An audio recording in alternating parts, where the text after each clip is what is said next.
안녕하세요. 나를 노예처럼 부려먹은 시어머니에게 복수한 이야기를 해볼까 합니다. 저와 남편은 미국 유학 중에 만났어요. 둘 다 나이가 있던지라 상견례부터 시작해서 결혼 준비가 일사천리로 진행되었어요. 연애 6개월 만에 결혼 날짜도 잡고 청첩장도 나오고 결혼 준비가 한창이던 무렵 뺑소니 교통사고로 아버지께서 돌아가셨어요.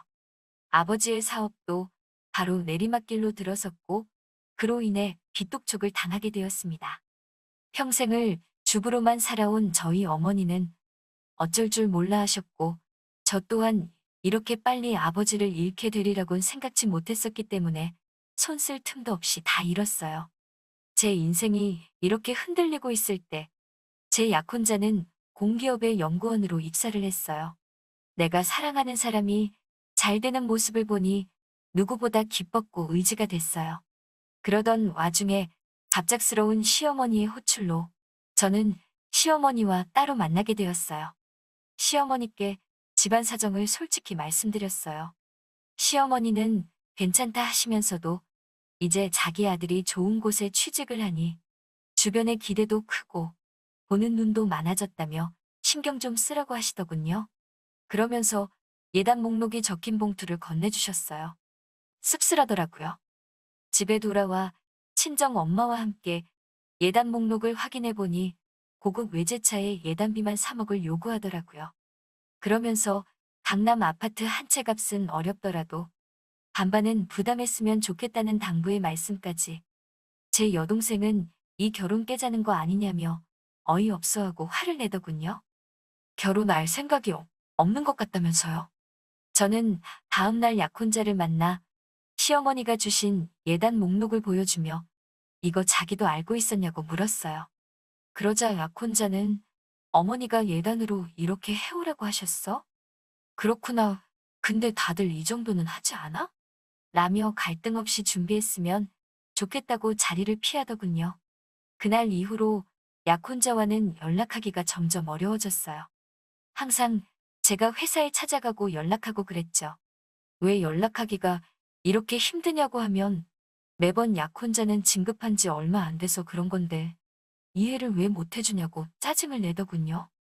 그러던 어느 날 우연히 친정 엄마가 여기저기 전화를 걸어 돈을 빌려보려고 하시는 걸 듣게 되었어요. 제 예단을 어떻게든 해주고 싶으셨던 거죠.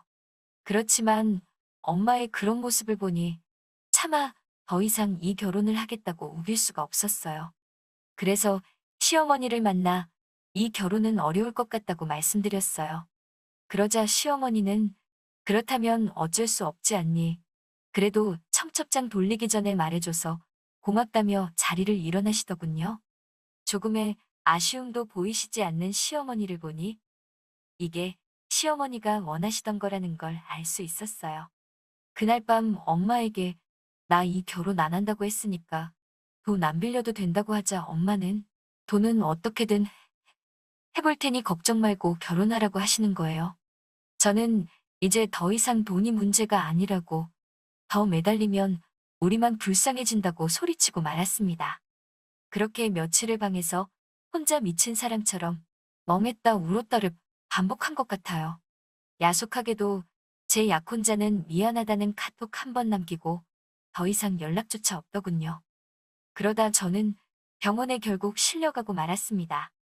이런 모습을 다 지켜본 제 여동생은 분을 삭히지 못하고 제 약혼자에게 전화를 해서 제가 지금 병원에 실려갔다고 이거 전부 다 인터넷에 올려서 얼굴 못 들고 다니게 해줄 거라고 했다더군요. 그래서인지 제 약혼자가 제 병원에 왔어요. 어쩔 수 없이 온 것 같은 그의 모습이 실망스러웠지만 그래도 그를 놓을 수가 없더군요. 그리고 이런저를 다 지켜본 어머니는 그날 이후로 돌아가신 아빠가 남긴 유일한 재산인 집을 팔았습니다. 엄마는 저에게 집 팔아서 네 예단해 줄게. 가서 행복하게 살아. 엄마는 그거면 된다고 말씀하시고 저는 엄마에게 이 결혼 안 하겠다고 말 못해서 미안하다며 그날 우리 둘 서로를 끌어안고 한참을 울었네요.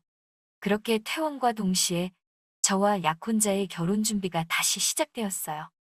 시어머니는 떨떠름해 하시는 게 눈에 너무 보였고 여전히 약혼자와 연락은 어려웠지만 그래도 여차저차 결혼식을 올렸네요. 신혼여행 이후 더 황당한 일들이 시작되더군요. 신혼여행에 다녀온 그날 밤 시어머니께 인사를 드리고 방에 들어가 쉬려고 하는데 시어머니가 저에게 홀어머니랑 같이 살면서 신혼부부가 한 방에서 사는 건 예의가 아니라는 말도 안 되는 소리를 하시면서 각방을 쓰라고 하시더군요. 저는 어이없는 표정으로 남편을 쳐다봤는데 남편도 어머니 말씀도 일리가 있다며 본인 방으로 홀랑 들어가 버려 우리는 졸지에 각방을 쓰게 되었습니다. 게다가 시어머니께선 저에게 청소와 요리, 모든 집안일을 요구하셨어요. 여자가 집을 깨끗이 해놔야 남자가 밖에서 승승장구를 할 수 있다는 주장을 하시면서 말이죠. 저는 더 이상 이 결혼에 어떤 말도 나오는 걸 원치 않았기 때문에 최대한 어머님이 요구하시는 모든 걸 해내려고 죽기 살기로 노력했어요. 하루 종일 노예처럼 일만 했네요. 어머님은 그 흔한 로봇 청소기도 쓰지 못하게 하셨고 걸레질과 설거지도 꼭 제가 제 손으로 해야 직성이 풀리시는 것 같더군요. 그런 와중에도 소중한 아이가 저를 찾아왔습니다. 임신을 했다는 소식을 전하면 남편이 얼마나 좋아할까, 시어머니가 나를 달리 대해주지 않을까, 그런 기대도 들더라고요. 하지만 저희 임신 소식을 들으신 시어머니는 저에게 축하의 말씀은 고사하고 이제 아이를 핑계로 내 아들 목을 옥죄려고 하냐며 호건을 하시더군요. 집안일도 전혀 줄지 않았어요. 먹고 싶은 건 고사하고 식사라도 하려고 차리고 있으면 맨날 집에서 먹고 놀기만 한다는 식으로 저를 한심하게 보시더군요. 일부러 저 못 먹게 하려고 냉장고를 텅텅 비우시는 일도 부지기수였어요. 하루는 제가 견디다 못해 어머니, 저도 해올 거 다 해오고 시집 왔는데 저한테 왜 이렇게 야속하게 하시냐 하니까 네가 하고 싶어서 해온 건데 뭐하러 그런 생색을 내냐면서 억울하면 다 들고 나가라고 하시더군요. 애도 필요 없다 하시면서요. 이제 와서 친정으로 돌아갈 순 없었어요. 어떻게 한결혼인데 어떻게든 버티고 아이만 낳으면 달라질 거라는 막연한 기대로 버티고 버텼죠. 며칠 뒤 시어머니가 저녁 식사 약속이 있다고 모처럼 집을 비우셨어요. 저도 이런 날 남편이랑 데이트를 해야겠다는 생각에 남편에게 전화를 했어요. 남편은 미안한 목소리로 오늘 야근이라고 하더라고요. 저는 아쉬운 마음이 들었지만 또 한편으로는 안쓰러운 생각이 들어 그럼 저녁만 얼른 근처에서 같이 먹어야겠다는 생각으로 남편 회사로 향했어요. 회사 근처에 거의 다 도착했을 무렵 남편에게 초밥은 어떠냐고 물어보려고 전화를 하는데 순간 건너편 길에 남편과 어떤 여자가 다정하게 팔짱을 끼고 지나가는 걸 봤어요. 저는 순간 이게 무슨 상황인지 파악이 되지 않아서 남편에게 전화를 걸었습니다. 받질 않더라고요. 저는 알 수 없는 예감에 손발을 덜덜 떨며 그 둘을 미행하기 시작했어요. 한 5분 정도 걸어가니 둘이서 분위기 좋아 보이는 레스토랑으로 들어가더군요. 저는 그때만 해도 마음 한구석에서 그래 뭐 회사 일 때문이지 않을까 생각했어요. 그런데 뒤따라간 레스토랑에는 저녁 약속이 있어서 늦는다고 하신 시어머니가 계시더군요.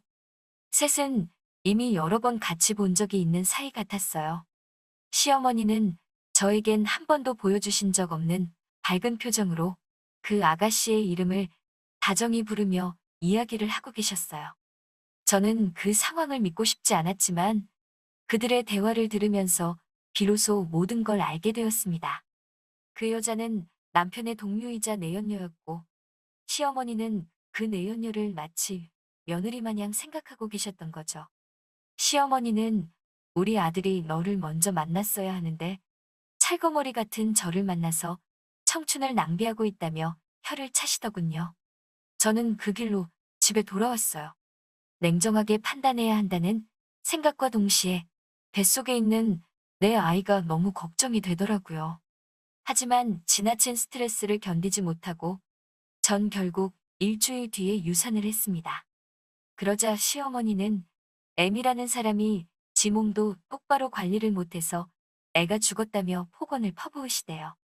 저는 더 이상 잃을 것도 눈에 보이는 것도 없었어요. 그래서 일단 증거를 확보하기 시작했어요. 시어머니도 남편도 제가 외도를 눈치챘다는 걸 모르고 있었기 때문에 저는 일단 흥신소에 의뢰를 했습니다. 남편과 상간녀는 어찌나 자주 만나는지 흥신소에서는 이렇게 쉬운 의뢰가 없었다며 100여 장에 달하는 사진과 둘이서 모텔로 들어가는 영상까지 일주일도 걸리지 않아서 저에게 가져다 주었습니다. 이미 간통죄도 없어진 나라법에 제가 딱히 기대할 수 있는 건 없었어요. 저도 순순히 이혼해주고 물러날 생각이 없었고요. 저는 그날 저녁 식사 때 남편과 시어머니의 식사에 수면제를 섞었어요. 아니나 다를까 둘 다 식사를 마치자마자 몽롱한지 정신을 못 차리고 잠에 들더라고요. 그래서 저는 이때다 싶어 남편과 시어머니 휴대폰에서 그들의 지인들 연락처를 모조리 빼냈어요. 그리고 어머님이 보관하시던 집 문서를 챙겨서 도망쳤어요. 그리고 그날 저녁 그 집을 나와 호텔에 가서 방을 잡았어요. 그리고 남편의 연락처를 보고 남편의 가까운 친구 몇몇과 상간녀에게 두면놈의 사진을 뿌렸습니다. 시어머니, 지인분들 몇몇에게도 그 사진을 뿌렸지요. 그 다음 날 아주 제 전화기에 불이 난 것처럼 난리가 났더군요. 남편과 시어머니가 번갈아 가며 저한테 미친 듯이 전화를 하고 문자를 보내고 화를 냈다가 빌다가 아주 난리도 아니대요. 그래서 저는 남편한테 자꾸 이러면 이번에는 당신 직장 동료들한테 뿌릴 거라고 나 건들지 말라고 경고한 뒤 시어머니한테 전화를 했어요. 시어머니께는 집 그거 내 명의로 해달라고, 그렇지 않으면 이 사진들을 당신 아들 회사 홈페이지에 올려서 아들 출세길 다 막을 거라고 소리소리 질렀습니다. 저희 시어머니 아주 아들 출세를 위해서라면 목숨도 내놓으실 양반이거든요. 역시나 약발이 들더라고요. 그 길로 호텔 카페로 오셔서는 벌벌벌 떨며 도장을 찍어주시던걸요. 그렇게 그 강남 아파트는 제 것이 되었습니다. 그렇게 집에 다시 돌아오니 남편이 자기 화를 못 이겨 집에서 씩씩대고 있더군요. 시어머니도 아들이 옆에 있어서 그런가 다시 기세가 등등하고. 근데 저는 더 이상 무서울 게 없었거든요. 그래서 제가 남편한테 나는 이혼할 생각 없다. 그리고 이 집도 당신만 제 정신 차리면 내가 공동명의로 해줄 수 있다고 말했어요. 매사 계산하기를 좋아하는 그 인간은 제 말에 혹해서는 그럼 알겠다. 그 여자랑 헤어질 테니까 자기를 다시 한번 믿어달라고 하더라고요. 남편이 출근하고 나면 이제 전세가 역전이 되었어요. 제가 하던 일들을 다 시어머니께 맡겼죠. 어차피 저랑 남편이 결혼하기 전에는 시어머니가 하시던 일이 큰 일도 아니지 않나요? 저는 임신한 상태에서도 했는걸요? 뭐가 그렇게 억울하신지 결국 하루는 저한테 빽소리를 지르시다가 그대로 쓰러지셨어요. 바로 119를 불러 병원에 모셔갔는데 풍이 와서 반신을 못 쓰게 되신 거죠. 제가 원래 이렇게 지독한 사람이었던 걸까요? 저는 이때다 싶었어요. 기다렸다는 듯 모든 사진을 제가 가진 남편의 모든 연락처에 전부 다 보냈습니다. 그리고 그 상간녀에게도 네가 가장 행복한 날 내가 다 망쳐놓을 거라고 익명의 문자를 보냈습니다. 그리고 마지막으로 시어머니를 아무도 모르게 요양원으로 모시고 집을 팔아버렸어요. 소문에 의하면 지금도 남편이 저를 찾아 헤매고 있는 것 같더라고요. 이렇게까지 했어도 마음 한켠에 남은 응어리가 사라지질 않네요.